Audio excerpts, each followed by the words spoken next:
Upset alert at the Masters 1000 tournament in Miami. Goffin takes out Alcaraz in the second round.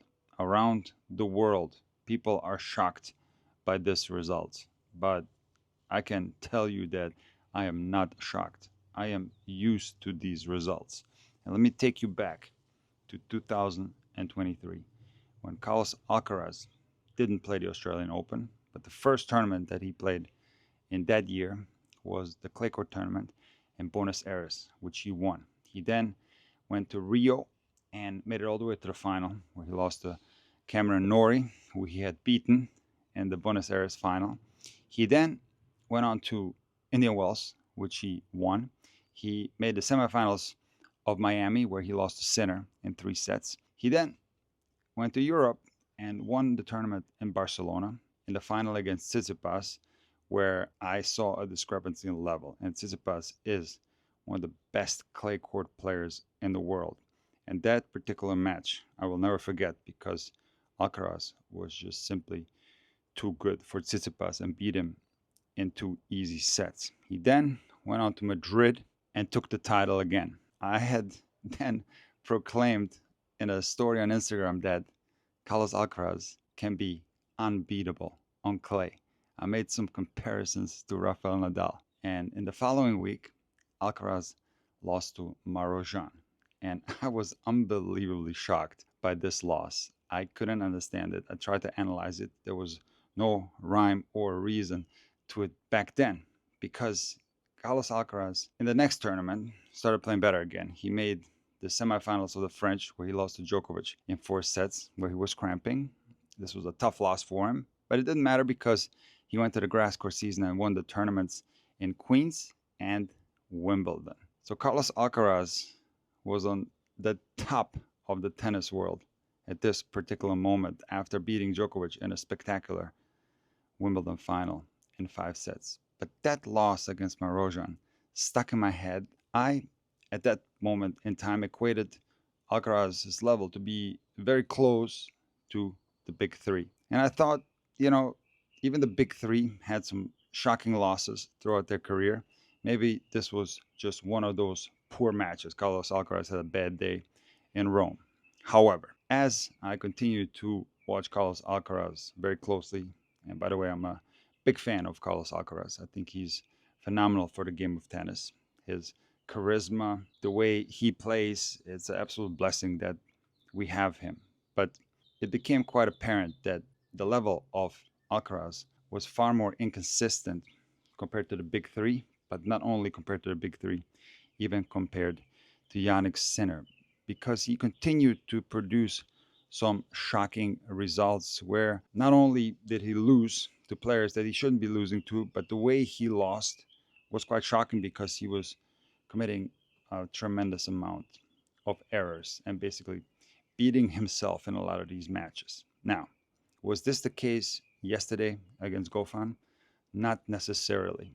I think that Carlos Alcaraz was far away from his best, but I don't think that he played as badly as people make it out to be. And the more I watch Alcaraz, the more I understand him as a player. And it is becoming more clear to me that we cannot expect him to be like Roger, to be like Novak, to be like Rafa, or to even be like Sinner. If you look at the way he loves to play, which is to engage the crowd and be a little bit of a showman out there. If you look at his repertoire, it is unbelievably versatile. So if you take into context that Carlos likes being a little bit of a showman and that he has this repertoire in his back pocket, it's natural for him to want to show off the repertoire a little bit. And when that's the case, the results cannot and will not be the same as Nadal, Federer, Djokovic, or even Sinner. Will he continue to win slams?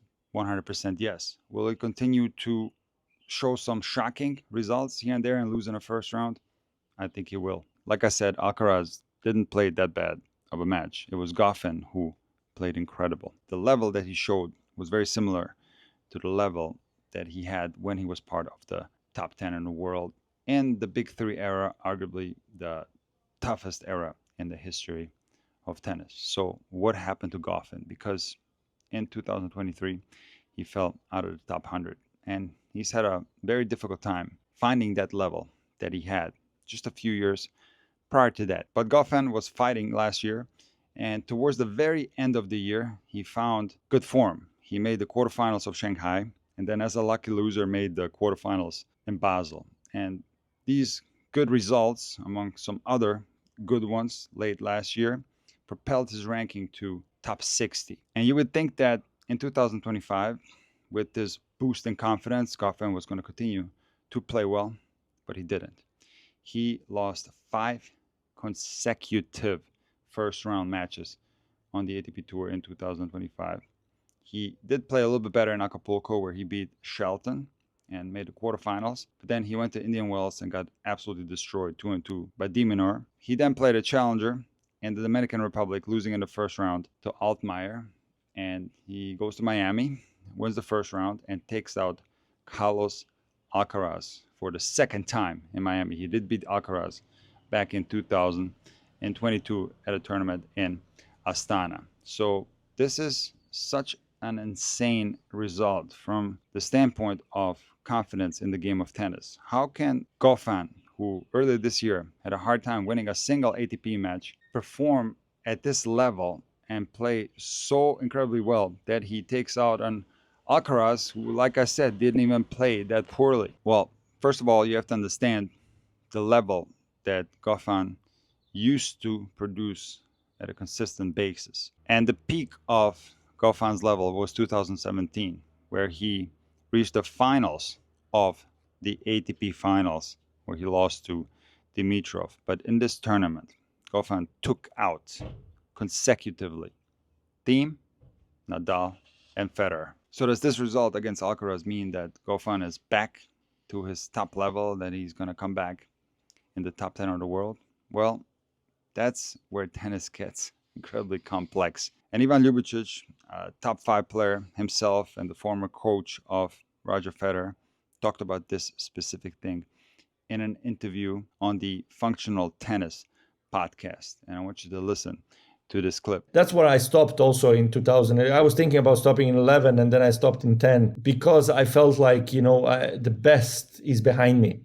And I wanted, and when you realize that, it's very difficult to motivate yourself to push every day, because if you were once number 3, number 5, or number 7 in the world, and then you find yourself in number 30, which is fantastic, but knowing that you cannot go back to top 10, then it's tough. Then it becomes really just going week by week. You play quarters, you travel, and then it's not fun anymore. And that's what I decided. It's better to stop now because I'm healthy, I'm fine, I have energy. I rather focus on doing something else than, just keep dragging this thing while actually not enjoying it. Yeah, it seems to me like something that would really hurt inside when you've held it before and you just can't grasp it anymore. This is where tennis is tough because you still can beat the top guys, right? It's not about that. You do beat them occasionally here and there. This is where you hope, okay, now here we go, right?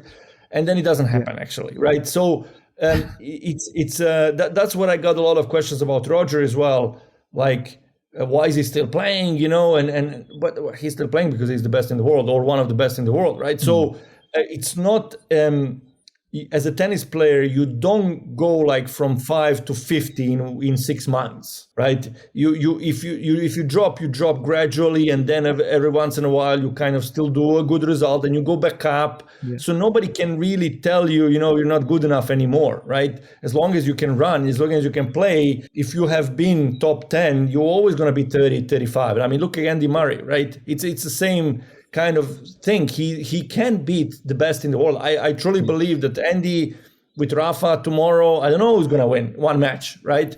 But when you go, like you look at the season, Andy is losing matches against the guys that he was not losing before. It's not about beating that one guy once. And this is where then eventually it becomes, you realize, or you don't, or it doesn't matter. I mean, Andy just loves playing, which I appreciate and I respect immensely, right? For me, I didn't find fun being 35 in the world. So that's where tennis gets super tricky. And just like Ljubicic said, I believe that Goffin's level has gradually decreased a little bit.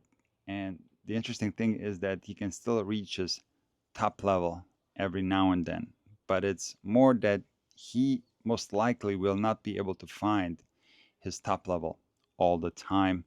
And it is highly unlikely that despite him playing an unbelievable match against Alcaraz, that he will find himself back in the top 10. And it is also very possible that he will lose in the very next match at the Miami Masters 1000. And that's where tennis is so tough, because if you see a former great player, possibly a top 10 player who has fallen in the rankings, it doesn't necessarily mean that his level has gotten that much worse. He is still very much the same player with the same strokes, but that small percentage drop in level, most likely from the mental standpoint, more specifically, it's probably confidence. There was an unbelievable clip that I saw from a Djokovic practice in Miami where he said in Serbian that it's his serve that's allowing him to play because he has absolutely no confidence from the baseline.